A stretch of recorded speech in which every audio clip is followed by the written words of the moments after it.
Assalamualaikum warahmatullahi wabarakatuh. Haturan Mitra, Alhamdulillah urang tiasa tepang dangudi dina acara ngadongeng.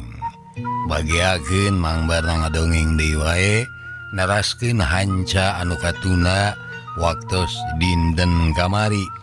Hanca anu katuna waktos dinten kamari teh parantos dugi ka tak ieu teh tarati biasa nak model kitu perasaan teh biasa oge upama teh mah dititah asup ku wana ka jero biasa we tara aya pangaruh model ayeuna nu dirasakeun ku tiluan. Upami teu lepat mah parantos dugi ka dinya kumaha terasna mangga urang sami-sami lajengkeun deui wae. Sok kaparayun sadayana.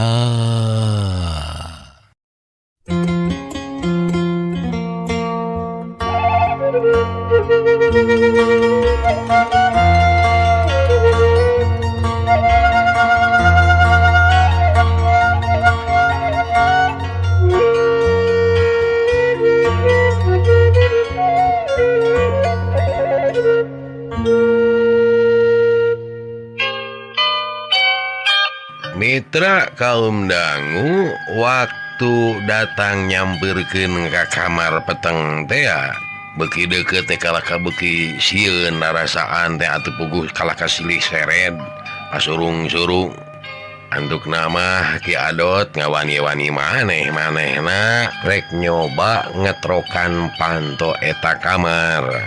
Sedengkeun Ari Cepbodin ayana teh satu kangeunana Ki Adot. Cepodin kalah nyekelan cangkeng na Ki Adot atau cangkeng na Ki Adot dicekelan deui ku Kimo disidik-sidik mah jiga baudakeun hareureuy anu keur oray-orayan. Ki Adot terus gagedor mau bangke ngajep mau bangke ceuk Kimo geus mengkek deui irungna lain bau bangke sia nu dewek eta mah syukur we ari ka ameu mah Mayus Cep, aduh sugan teh mah.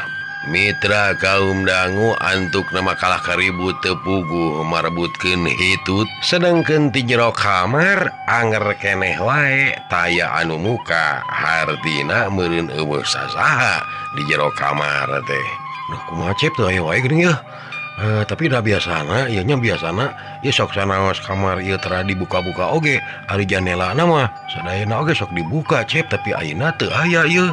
Semun maksudnya teh anu muka dari juragan istri sareng juragan pameget mah laras teu kemana-mana aya wengi oge mung neng unggul anu teu aya teh da saurna nuju ka lemah hungkuk kitu tah. Ki Dot kumaha lamun ayeuna mah urang kieu lah kalayan dinyakeun wae lah ditanggung jawab ku derek kitu. Kumaha lamun panto kamar anu itu nu utama urang bongkar we seperti urang muka panto anu tadi nya mangawai pami aya widi kitu mah urang bongkar we atuh. Kumaha ya kinten-kinten ya? Ya gitu we da mah piragu deui rek diantep mah atuh lantaran nya bisi aya anu teu dibiharep ieu ku urang. Mitra kaum dangu atuh ge sapu kitu mah gancang bae ieu anu tiluan teh rek ngalaksanakeun ngabongkar panto kamar anu utama teh geus cul deui wae kamar peteng mah ditaringgalkeun sabab da eta mah cenah tara dipake. Mitra singket carita atuh gancang wae eta panto teh ngahaja dibongkar.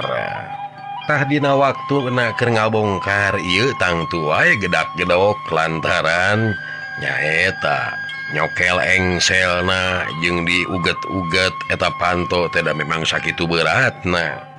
Tah waktu keur ngecerek-ngecerek eta panto amih nah anu kapidara ayana di jero kamar kawasna bae asa kagaruwahkeun. Da eta we waktu harita teh langsung ngulisik bari jeung merhatikeun kana panto aya anu ngagujrag-gujrag malah beuki tarik ngagujrag-gujragna teh.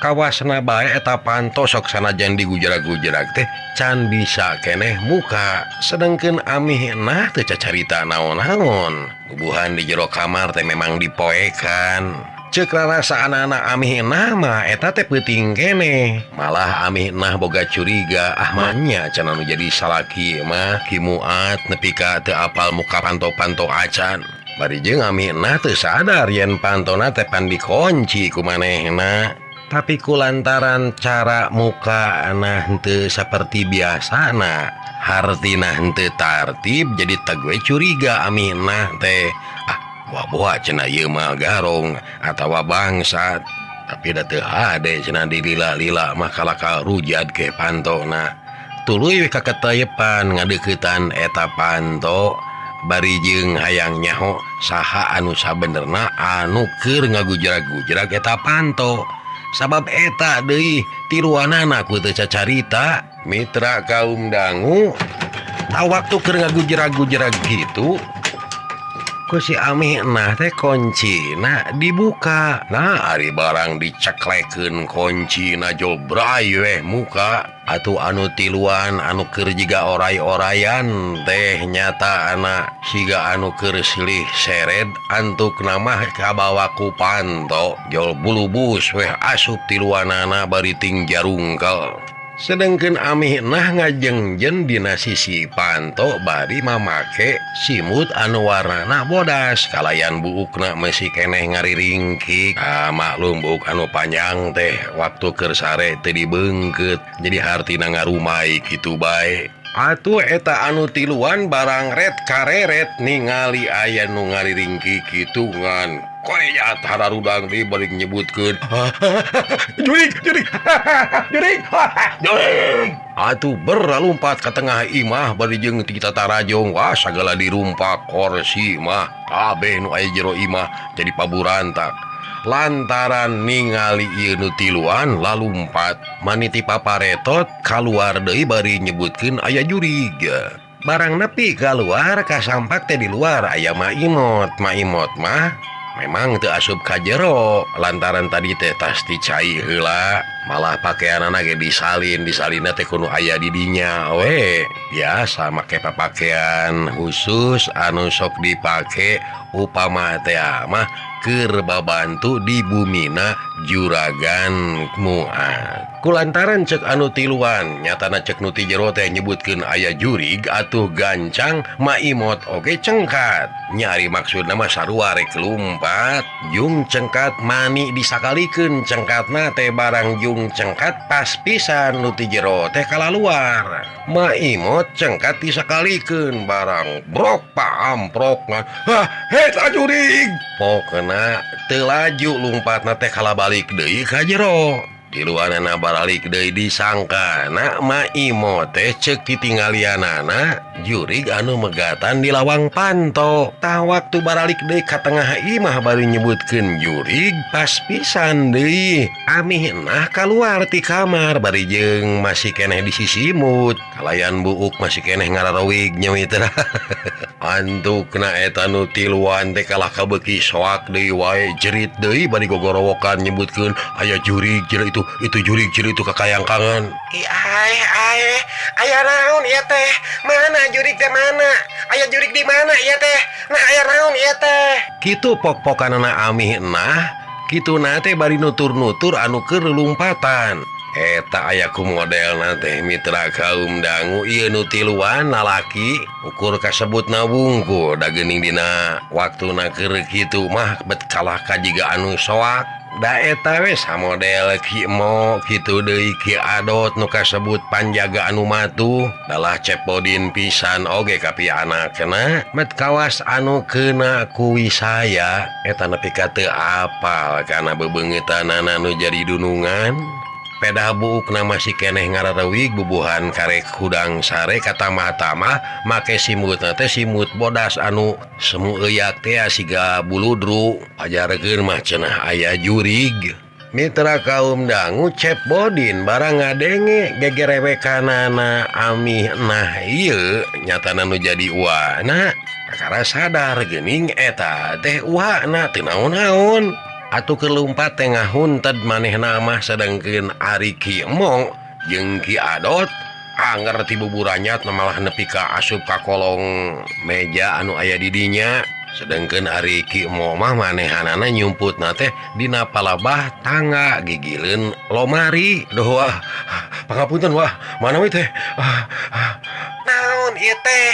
Aya naon jeung ngaruksak panto sagala rupa? Aduh hatur punten wah, nya tah puguh. Tadi teh kieu eta sararesna mah. Bari darak-dak we atuh ku Cepodin teh dicaritakeun naon pangna panto dibuka paksa teh. Lantaran gitu cenah alasanana eta teh dumasar kana dongengna tinu ngajaga nyatana Ki Adot jeung Ti Maimot anu cenah nungguan kita tadi tah cenah dumasar kana kacurigaan eta nya kapaksa we panto teh dibongkar paksa. Tah kitu anu saleresna mah ceuk Cepodin mungkas caritaanana. Mitra kaum dangu waktu Cepodin keur nyaritakeun kajadianana kadengeun ku Ki Mok kitu deui ku Ki Adot. Nya we cenah lain juri geuning eta mah juragan istri atau gancang hudang bari tuluy nyampeurkeun ka Cepodin anu keur cacarita kitu nate bari arangah erenge rada kaisinan. Pang-pangna mah ngarumasakeun nyatana make jeung ngabongkar eta panto kalawan paksa sok sieun benu we nu jadi dunungan teh. Ku tanteh kitu nya puguh ieu amih teh asa kapulesan narasaan teh nyata amih teh. Pokna telaju amih nah terek cacarita ngeunaan kajadian anu kaalaman ku manehna. Sabab upama seug dicaritakeun tangtu we ieu teh sarua jeung ngaboretekeun kagorengan sorangan. Sedangkeun hal sarupa kitu teh memang ulah kanyahoan ku batur. Tak atuh dina waktuna keur ngahunted kitu teh malah make inget kanu jadi salaki nyatana Ki Muat anu memang sarena teh apan misah ayana di kamar peteng. Iya Adot oge iya mau puguh si papapna mah teu sare jeung amih tadi peuting teh puguh sare di ditu misah boa-boa kapulesan deui meureun nya cingan atuh ka itu pangmukakeun pantona.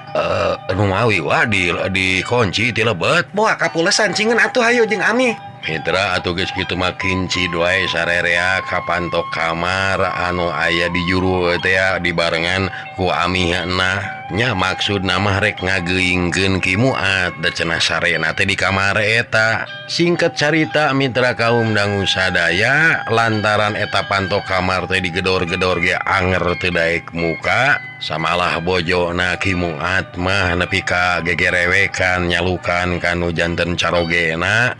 Anger we ti jero teh taya nemukakeun dina harti meureun Ki Muat teh masih keneh keur kapiuhan. Nya kapaksa antukna mah eta panto teh rek dibongkar wae kalayan disatujuan ku bojona. Sabab hariwang cenah bisik kumaonam nah sakitu digedor-gedor masih keneh can hudang keneh bae. Sedengkeun apan ari amih nah mah geuning waktu ngadenge panto aya nu ngagujrag-gujrag oge langsung ngorejat hudang.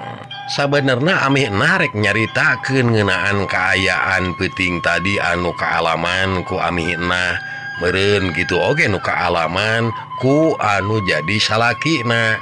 Da samemehna teh apa nyaeta di eta kamar teh loba dedengean. Hal ieu teh luyu jeung caritaanana Ki Adot anu nyaritakeun ka Mo jeung ka Cepodin teh da memang jeung nya na peuting tadi teh loba dedengean anu kadenge ti juru kamar peteng ieu. Mitra kaum dangu kaitung kebal oge muka atawa ngabongkar eta panto teh lantaran panto anu satangtung kitu bari jeung dijieuna tina jati memang hese pisan atuh dibongkarna teh. Tapi kalayan leukeun mah eta panto teh bisa oge dibuka. Mitra kaum dangu barang bray panto dibuka tepu puguh eta karasana jeung ameuna aya hawa anu kacida pisan mabekna. Horeng si mana horeng sapeuting di jero kamar eta mulek ku bau hio. Da memang samemehna teh kimuat nyenget heula eta hiyo sakumaha kabiasaanana.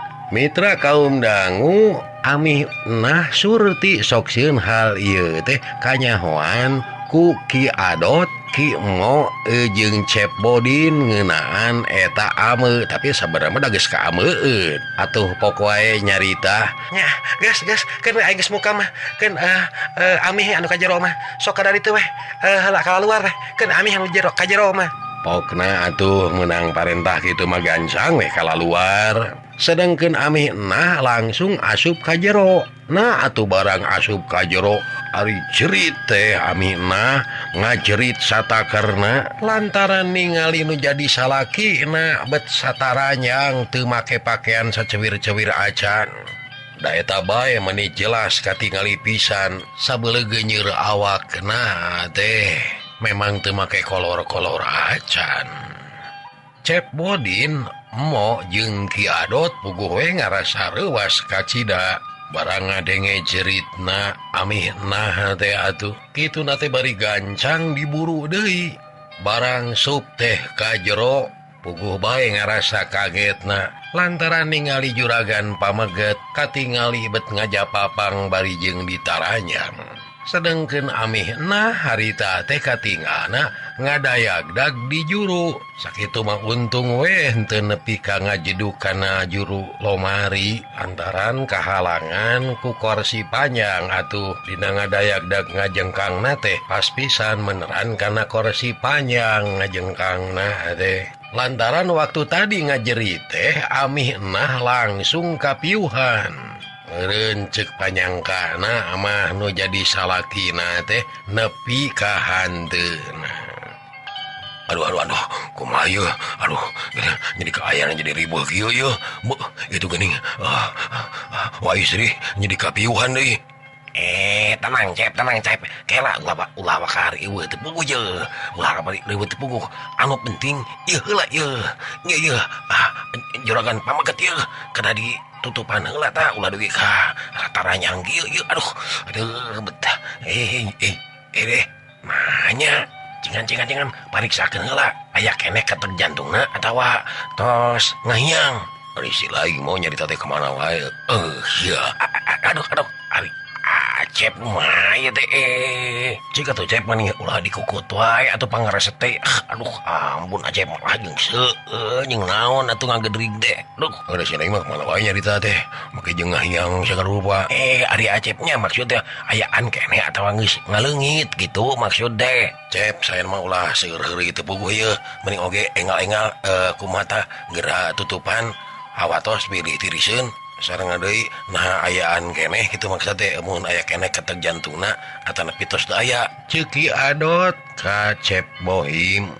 Mitra kaum dangu ringkes carita atuh gancang wae ganmu ateh ditutupan ku saaya-aya di dinya kituna teh bari jeung dipariksa keunah aya keneh ketek jantungna atawa geus eueuh tapi waktu ditetenan geuning masih keneh aya ari ketek jantungna mah ngan memang can bisa lilir tina kapiuhanana kalah hayo dikatamahan kugan istri nyatana amih nah ngadon ngalenger kapiuhan. Mitra kaum dangu antukna nutiluan ieu ngarasa bingung kudu kumaha nyapeta lantaran ari rek gujrud ka batur sieun ngabarubahkeun ari rek diantep da puguh teu bisa naon-naon.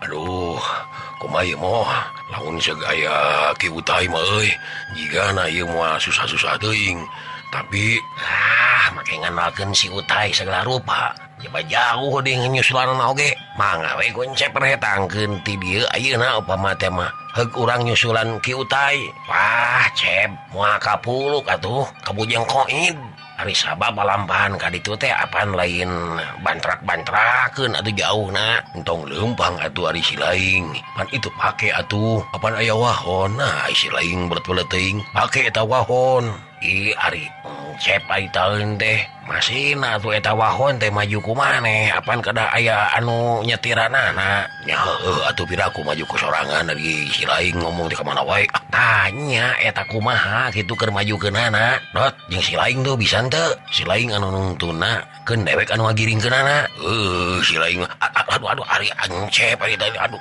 mun gitu maksud teh Cep kan baik ku si Adot nungtuna mau nu ngagiringkeunana gitu apa eta teh wahon mobil eta teh nah kalah karek ditungtun kalayan si lain anu rek ngagiringkeunana memangna kebo eta teh oh nya lucu sia ari nyarita teh kumaha yeuh sing serius yeuh nya kieu Cep cek mah oge pendek kata mah kieu yeuh bogo mah teh pan teu bisa ari kudu mamawa mobil mah geus we ku Cep atuh ka ditu keun ieu ditungguan ku mo nya ari si lain jeung saha ari Cep nya sareng juragan pamegat sareng juragan istri apaan ieu teh tulunganeun mah nya si lain di baturan kuno keur kapiuhan sanes gitu Cep anu kapiuhan bogo oge di baturan ku mau gitu Cep kaditu mohon kalemur tepungan si Utai bari sakantenan we atuh Cep neng gege kedah kawartosan nya kudu kabawa buru-buru ka dieu nya da sagala rupa ge kudu kanyawan kudu jantan putrana ieu bisi urang disalahkeun ke ari dewek kadituna jeung saha ari Cepna jeung mobil maksud dewek teh batur dewek saha ragungan sorangan ari Cep nya wayahna tuh Cep olangan we atuh moge apan olangan di dieu apan selain aya apa maget jeung wa istri di dieu jabaya mah imot jeung maneh tah Adot Cep apan ieu gaduh tugas masing-masing Cep nya wayahna we nyalira tuh Cep kumaha tuh pan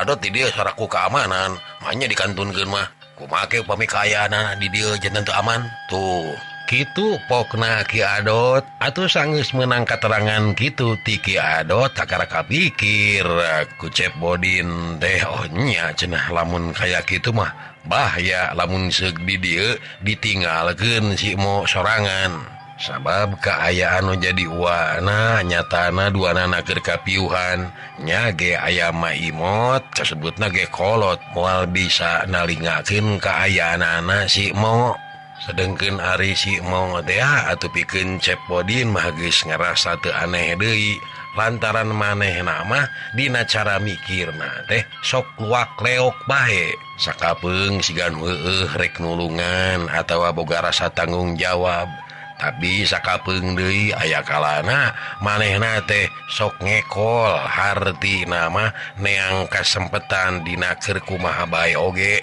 anu penting asal manehna bisa menang kauntungan tah ieu anu jadi timimanganana Cep Bodin teh rada asa-asa rek ninggalkeunana ari teu gewat-gewat di teang nyatana kalemurna Ki Utai bari sakalian ngabejaan dulur-dulurna atawa kulawargana komo deui kanu jadi anakna beuh bisa kaumahaeun teuing engke omongna cenah mani teu ngabejaan mani eueuh anu koloteun saurang oge benerna mah atuh cenah bejaan-bejaan nu jadi anakna atawa dulur-dulurna da urusan papait mah kudu buru-buru dikanyahokeun ku kulawargana soyos Cep atau imah keun wae lah tanggal welar Adot di dieu selaku keamanan aya naon-naon mah nya Cep pira kurek diantep wae mah nu penting mah enggal we basusulan yeuh nya Ki Utai ceuk kieu mo disarua ngajurung laku ka Cep Bodin sangkan buru-buru nyusulan Ki Utai atuh geus kitu mah nya kapaksa wae Cep Bodin teh init sorangan cek pikirna keun bae atuh lamun aya nu tanggung jawab mah nyatana Ki Adot piraku sugan ari aya batur mah nyatana keamanan kitu cek pamikirna Cep Bodin atuh leos bae Cep Bodin gura-giru init pikeun nyusulan ka Utai mitra kaum dangu sajungna Cep Bodin init si emo nya bae manehna teh boga pikiran sejen pang-pang nama lamun seug eueuh anu nalingakeun aing cenah bisa samemena aya di jero kalayan bisa bebas aya di jero ieu imah lantaran kaayaan gan muat jeung bojona masih keneh kapiuhan tapi kumaha ye cenah aya Ki Adot dia jeung Ma Imot. Perkara gampang nu kieu mah. Lantaran lain ge ngaran Mo atuh lamun teu bisa ngakalan mah. Kitu ceuk pamikirna Mo nya bae manehna teh sok pungkal pengkol cara mikirna teh. Jadi akal bulus akal jahatna teh geus jadi adat pangadatan anu memang hese dipicieuna pikeun Ki Mo. Naon rupa kajadian atawa naon bae anu aya patula patalina jeung urusan ekol jahat mah pikeun Ki Mo mah teu weleh nyampak bae. Dat kieu euy moal hade ieu teh urang cicing wae kieu mah. Lantaran sa TK poala mah urang teh kudu mateakeun kumaha we carana sangkan ieu juragan istri sareng juragan pamaget teh bisa eling deui kitu entong waka ngadaguan anu rek disusulan sabab can puguh aya nu disusulanana nya ari maksud si laing rek kumaha tuh kieu ye cingan sugan si laing apa tatangga atawa saha we meureun bisi tetangga si laing anu deukeut di dieu bisa ngajampe kitu tanu sok bisa ngajampe kitu sugan we atuh katulungan apa dari nungguan anu keur disusulan ku Cep Bodin mah cantang tuh nyampak manehna teh tah kitu. Saha tuh teu apa kuring oge duka salamun Ma Imot. Heuh kitu atuh cengan atuh calukan Ma Imotna sugan gitu Ma Imot mah apa da kolot kasebutna oge piraku teu apaleun anu tukang ngajampe di dieu nya tuh urang teang heula Ma Imotna sakalian we titahnya tanya gitu langsung lamun saya Ma Imot titahku lain teh kitu bejakeun alasanana pangna nitah ka Ma Imot teh sugan we kitu katulungan lantaran apaan anu keur diteang ku Cep Bodin mah can puguh aya di dituna leung-leung lamun nyampak kumaha lamun teu nyampak nya atuh lamun kitu mah kuring tinggalkeun atuh nya nya jongjong buru-buru ye karunya hariwang deui. Cek Mo ngajurung laku meni semua atoh lantaran pitapakna anu kahiji geus hasil nyatana pikeun nyingkahkeun Ki Adot sangkan nyusulan Ma Imot. Mitra kaum dangu gancangna carita Ki Adot meninga gedi gelempang semurusuh anu maksudna rek neangan Ma Imot.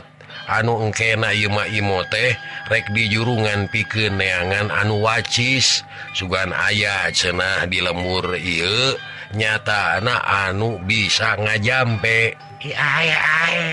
Adot ieu puguh emak oge teu apa saha-sahana di dieu teh anu sok kurang ngajampe teh aya oge baheula mah aya anu bisaan kitu teh anu kasebut pamuntangan sarerea. Nah mah naon atawa aki naon gitu lain mah lain aki-aki tapi budak ngora malah eta budak ngora teh lain urang dia asli tapi budak ngora anu datang teh ti negara pentas nya eta ti negara Arab barita teh anu katalahna teh Jaka Mursid tah dengan eta nah anu kungsi aya mah di dieu teh tapi da ayeuna mah ka mana bawa da geus teu aya di dieu ayeuna mah cenah bejana mah balik deui ka lemurna ka ditu ka pentas.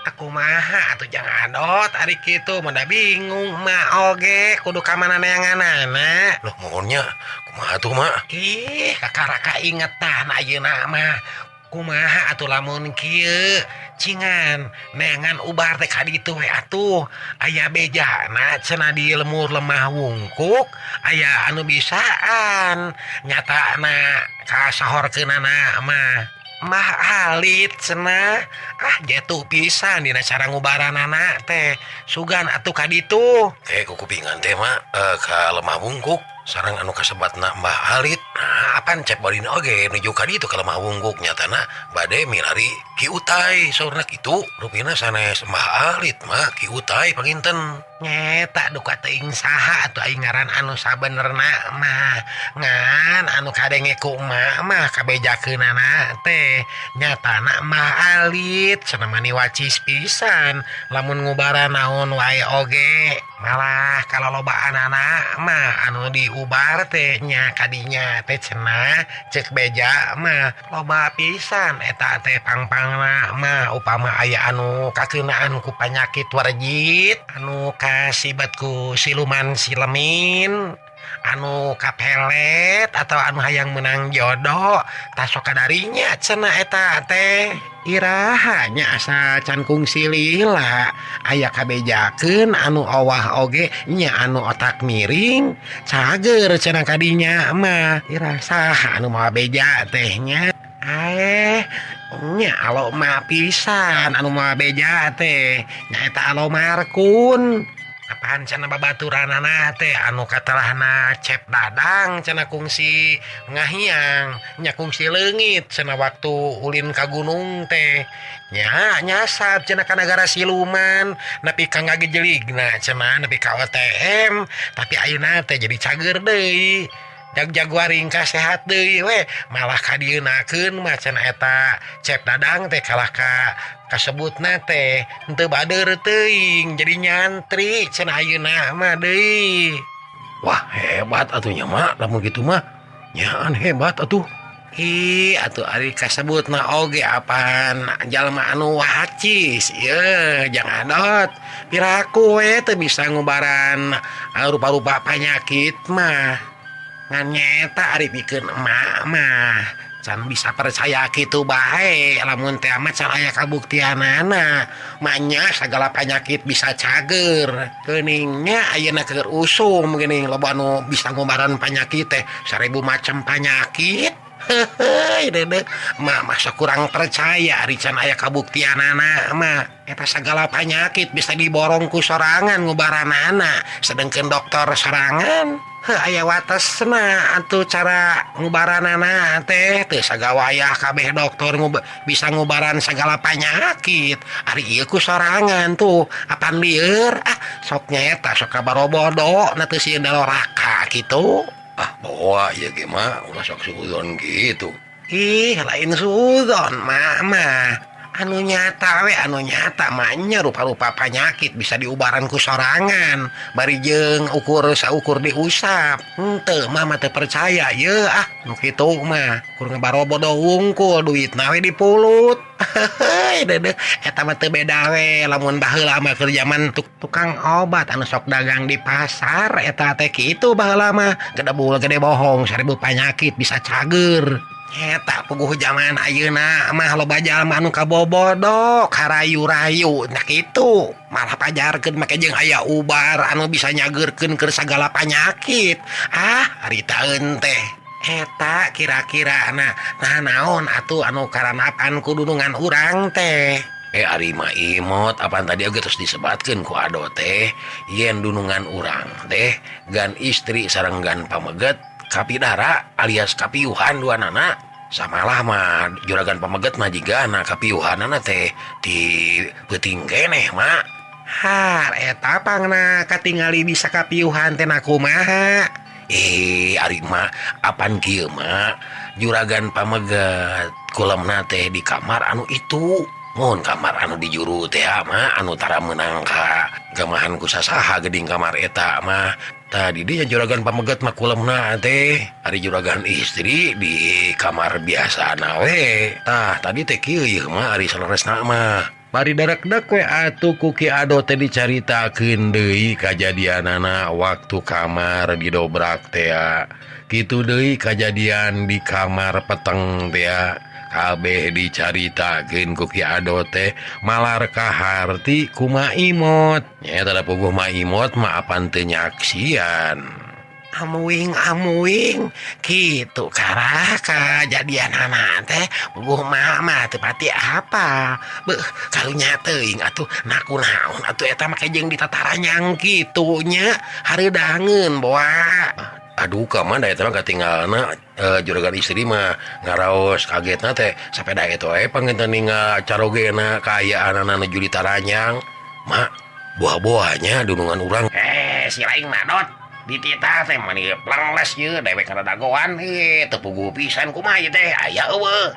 Mitra kaum dangu Ki Ado rek cacarita teh teu labas lantaran kadinya kaburu datang mau nu maksudna mah nyusulan hayang nyaho meunang atawa henteu pikeun anu ngajampe teh. sabab anu nitah neangan keur nu ngajampe teh keur saheulaanan nyatana Ki Mo pisan. Ieu teh politik taktik na Mo sangkan manehna teu dicuriga. Mitra kaum dangu da memang sanyana waktu Ki Adot keur ngobrol jeung Ma Imot ieu nya lantaran Ki Adot teh apan dititah ku Ki Mo pikeun neangan anu ngajampe teh tah dipake kasempetan. Ki Mo langsung keluar ti kamar peteng tapi nuju ka kamar manehna juragan istri jeung juragan pameget. Tahnya dina waktu eta pisan ieu Ki Mo teh ngadon kakaratak lantaran apaan pantona teh masih keneh ngageblag teu dikoncikeun. Atuh puguh sabatae manehna teh ngadon kakaratak di kamarna Den Muat. Manisa memena manehna sagala dibukaan, sagala disingkab-singkabkeun malah kaitung teu hese. Urusan duit jeung perhiasan teh meningaleuya. Da eta we ceuk nu bohong teh mah lamun teh mah eta tumpukan duit teh atawa gepokan duit teh dicokot we sagepok atawa 2 gepok da geus moal kaciri. Katamah-tamah deui di dinya teh aya perhiasan. Eta perhiasan memang kacida lobana. Lamun cek tukang dongeng mah mitranya cek nu bohong gitu da eta perhiasanana ngaleuwihan di toko emas. Sok saha di dieu toko emas anu pangsohorna, anu tanahna di ditu di dieu, anu pakaiana loba, mobilna, sawahna, gedongna, anu geus moal kaitung cek bohongna gitunya. Malah cenah dina ngaluarkeun zakatna teh dina sataun-sataunna teh tikel-tikel. Tah sok saha di urang di dieu ieu anu toko emasna kumplit loba barang-barangna. Tah heug bandingkeun jeung kaayaan bogana emas anu dipibanda ku Ki Muat jeung bojona. Pang-pangna mah perhiasan nu jadi bojona da mun dikabariekeun bingung atuh Ki Mo teh rek nyokotna oge. Saking kuloba-lobana cek tadi ge cek nu bohong ngaleuwihan toko emas atuh. Nu matak Mo teh tungtung nama teu asa-asa ngarawu teh eta perhiasan teh. Nyokot sarawu ge cenah moal ka ciri nya sarawu teh sarawu leungeunna Mo sanggeus ngarawu rasana asa masih keneh kurang nyokot deui sarawu. Jadi antuk namah 2 rawu tak Mo teh ngarawu eta perhiasan teh. Bari jeung teu dipilihan heula pokona mah asal karawu weh. Eta deui ku anehna teh Mo kakaratakna teh laingan saukur kana perhiasan jeung duit bae. Eta ku kadedemesna teh naon nu aya di jero kamar make jeung hayang mawa di antara anak wae make jeung hayang mawa minyak seungit sagala rupa mitra. Tah dina urusan minyak seungit ge eta di jero kamar teh weuleuh bet kawas di toko mending ngajajar gitunya eta minyak seungitna teh palesna ge nepi ka aralus atuh. Cek pikirna Mo sok sanajan dicokot 2 peles oge nu aralus moal kaciri leungit kitu pamikirna eta Mo ngan gancang bae atuh eta minyak seungit teh disakuan.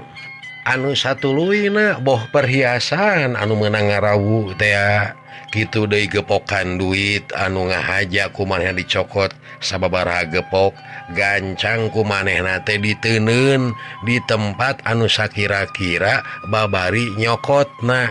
Kalawan dina waktu anu singket pisan eta anu dicokot teh langsung diteuneun di tempat anu tangtuna bae ngan manehna wungkul anu nyaho eta barang-barang jeung duit teh ayana. Geus kitu atuh gancang weh Mo teh micieun salasa maksudna mah nyaeta pura-purana mah nyusulan. Nah cenah Ki Adot teh lalila dititah teh. Itu cenah ngarunya neng nong-nongan cager. Duwi kadi heula nya mitra. Insyaallah enjing urang teraskeun deui. Dongeng garapan Mang Barna. Hatur nuhun. Billahi taufiq wal hidayah. Wassalamualaikum warahmatullahi wabarakatuh. Ciao.